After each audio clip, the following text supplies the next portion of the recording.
नमस्कार, शाम के 7 बज रहे हैं। वक्त है फास्ट एंड फैक्ट्स का। मैं हूं आपके साथ में मानसा मलिक और मेरे साथ है पूर्णिमा। आइए दिखाते हैं आपको आज की बड़ी खबरें पूरी रिसर्च के साथ।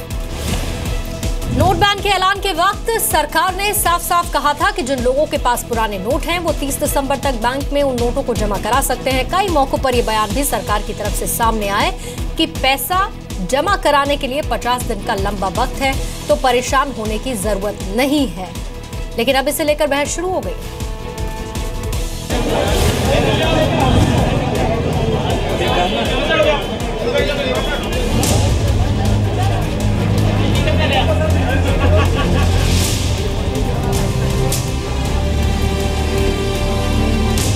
500 और 1000 के पुराने नोटों का काउंटडाउन शुरू।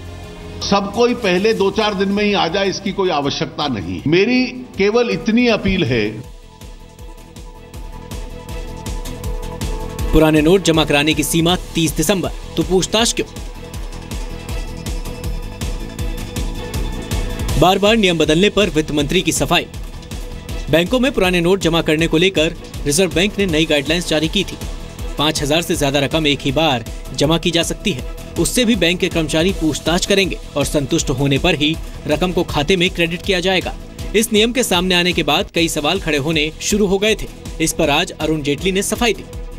Now there is no scope further for earning old currency because all exemptions have been phased out. So whoever has got old currency must go and deposit it in one go. You see, please. Therefore, if somebody goes every day and deposits old currency, the same person, what suspicion does it raise? How is he getting it every day? विरोध करने वाले लोगों की दलील है कि सरकार ने पहले लोगों से कहा था कि 30 दिसंबर तक पुराने नोट बैंक में जमा कराए जा सकेंगे। कई मौकों पर खुद वित्त मंत्री अरुण जेटली भी कह चुके हैं कि बिना वजह बैंकों के बाहर भीड़ न बढ़ाएं, क्योंकि जनता के पास 30 दिसंबर तक का वक्त है। मेरी केवल इतनी अपील है कि ये 30 दिसंबर तक डिपॉजिट, एक्सचेंज, ये सुविधा विड्रॉल की आपको उपलब्ध है और सब कोई पहले 2-4 दिन में ही आ जाए, इसकी कोई आवश्यकता नहीं है। आने वाले दिनों में थोड़ा भीड़ छटेगी और इसलिए आप आएंगे तो थोड़ी आपको सुविधा भी रहेगी। रोज नियमों में हो रहे बदलाव पर कांग्रेस अध्यक्ष राहुल गांधी ने भी आज ट्वीट कर केंद्र सरकार पर निशाना साधा।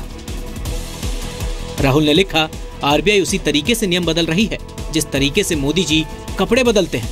प्रधानमंत्री ने कहा था कि 30 दिसंबर तक आप अपना पैसा बदल सकते हो। सरकार ने कल कहा कि नहीं, आप 30 दिसंबर तक नहीं बदल सकते। तो नरेंद्र मोदी जी के जो शब्द हैं उनमें कोई वजन नहीं बचा है, वो खोखले हैं। कैश जमा कराने की नई लिमिट वाले नियम के खिलाफ संगम लाल पांडे नाम के एक शख्स ने सुप्रीम कोर्ट में याचिका दायर की है। नए नियम के मुताबिक ग्राहक का संतोषजनक जवाब मिलने के बाद ही रकम खाते में क्रेडिट होगी। ग्राहक के जवाब का रिकॉर्ड बैंक को रखना होगा। जो लोग 5000 से कम के पुराने नोट बार बार खाते में जमा कराने की कोशिश करेंगे, उनसे भी बैंक के अधिकारी पूछताछ करेंगे। 5000 से ज्यादा जमा भी सिर्फ उन्हीं खातों में होगा जो केवाईसी के नियमों का पालन करते हैं। केवाईसी नहीं होने पर खाते में 50,000 रुपए से ज्यादा की रकम जमा नहीं हो सकती। ये नियम इसलिए बनाया गया है जिससे कि काले धन को सफेद कराने की कोशिश कर रहे लोग कामयाब ना हो सके। हालांकि लोग इस उम्मीद में बैंक नहीं गए थे कि 30 दिसंबर तक का वक्त है और शायद तब तक बैंकों में भीड़ कम हो जाएगी। उन्हें इस फैसले से थोड़ी निराशा जरूर हुई है। ब्यूरो रिपोर्ट, जी मीडिया। सरकार ने डिजिटल पेमेंट को बढ़ावा देने के लिए छोटे कारोबारियों को टैक्स में छूट देने का ऐलान किया है। अगर छोटे कारोबारी डिजिटल लेन देन करेंगे तो उन्हें टैक्स में 2% की छूट मिलेगी। 2 करोड़ कैशलेस टर्नओवर वाले व्यापारियों को 8% की जगह 6% टैक्स देना होगा। यानी 2 करोड़ के टर्नओवर पर मुनाफा 16 लाख की जगह 12 लाख माना जाएगा। टैक्स कम करने के लिए सरकार ने इनकम टैक्स कानून के सेक्शन 44 AD में बदलाव किया है। जितनी भी अपनी बिजनेस ट्रांजैक्शंस अपनी इस 2 करोड़ तक टर्नओवर में वो डिजिटल मोड से करता है या चेक मोड से करता है, तो उसकी प्रिजम्पटिव इनकम 8% नहीं मानी जाएगी, लेकिन 6% मानी जाएगी। वित्त मंत्री ने कहा कि आरबीआई ने नोटबंदी को लेकर पूरी तैयारी की थी। वित्त मंत्री के मुताबिक आरबीआई के पास पर्याप्त मात्रा में करेंसी है। 30 दिसंबर के बाद दिक्कत नहीं होगी। वित्त मंत्री ने कहा कि अगर किसी के पास पुराने नोट हैं तो वे एक बार में ही जमा करें। वित्त मंत्री ने यह भी कहा कि गड़बड़ी करने वाले बैंक कर्मचारियों पर कार्रवाई हो रही है। और वित्त मंत्री ने यह भी कहा कि नोटबंदी का फाइनल डेटा 30 दिसंबर के बाद जारी होगा। वित्त मंत्री ने रेलवे में सुधार के लिए बजट में कड़े कदम उठाए जाने के संकेत भी दिए। रेलवे में अकाउंटिंग संबंधी सुधारों पर आयोजित एक सम्मेलन के दौरान वित्त मंत्री ने संकेत दिए कि इस बार बजट में लोक लुभावन कदम नहीं उठाए जाएंगे। वित्त मंत्री ने हाईवे और बिजली सेक्टर का उदाहरण देकर कहा कि अच्छी सेवा पाने के लिए लोगों को कीमत चुकाने के लिए तैयार रहना चाहिए। If you provide services, the first essential principle is that the consumers must pay for the services that they receive. 2017 में रेल बजट और आम बजट अलग अलग पेश नहीं होंगे। आम बजट में ही रेल बजट भी शामिल होगा। 1924 से देश में रेल बजट और आम बजट अलग अलग पेश हो रहा था। सितंबर में सरकार ने दोनों बजट को एक करने का फैसला किया। 1 फरवरी को बजट पेश होगा।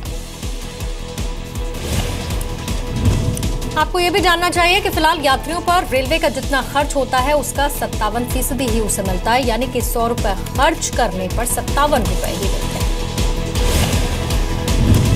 नोटबंदी के बाद एक और इम्तिहान में बीजेपी पास हुई है। चंडीगढ़ नगर निगम चुनाव में बीजेपी को जबरदस्त जीत मिली है। नगर निगम की 26 सीटों के चुनाव में बीजेपी और अकाली दल ने 3/4 से ज्यादा सीटों पर कब्जा किया है। जीत के बाद बीजेपी कार्यकर्ताओं ने जमकर जश्न मनाया। इसे नोटबंदी पर जनता के मूड से भी जोड़ा जा रहा है, क्योंकि कांग्रेस ने चुनाव में नोटबंदी को बड़ा मुद्दा बनाया था। बीजेपी और अकाली दल को जहां 21 सीट मिली है, वहीं कांग्रेस को सिर्फ 4 जबकि 1 सीट निर्दलीय को मिली। कि प्रधानमंत्री जी ने जो डिमोनेटाइजेशन का फैसला लिया है, हर चुनाव जो डिमोनेटाइजेशन के फैसले के बाद हुआ, देश की जनता ने उस पर मोहर लगाने का काम किया है। नरेंद्र मोदी जी के जितने भी स्कीम्स हैं उनको इम्प्लीमेंट कराया ग्राउंड पर और लगातार इम्प्लीमेंट करवाते जा रहे हैं। इसलिए चंडीगढ़ के लोगों ने नरेंद्र मोदी जी के सिर पे चंडीगढ़ का सेहरा भी लगाया। नोटबंदी के बाद बीजेपी की लगातार चौथी जीत है। 22 नवंबर को बीजेपी ने 7 राज्यों में हुए लोकसभा और विधानसभा चुनाव में सबसे ज्यादा सीटें जीती। 28 नवंबर को महाराष्ट्र के स्थानीय निकाय चुनाव में बीजेपी ने बड़ी जीत हासिल की। 29 नवंबर को गुजरात के स्थानीय निकाय चुनाव में भी बीजेपी ने जीत हासिल की। चंडीगढ़ नगर निगम पर पिछली बार भी बीजेपी का ही कब्जा था, लेकिन इस बार पिछली बार के मुकाबले ज्यादा सीटें बीजेपी को मिली।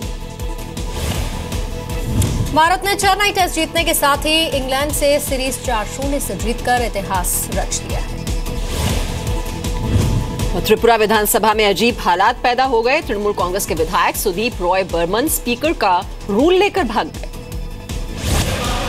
सुदीप रॉय बर्मन एक मंत्री के खिलाफ आरोपों पर चर्चा की मांग कर रहे थे, लेकिन स्पीकर ने उनकी बात नहीं मानी।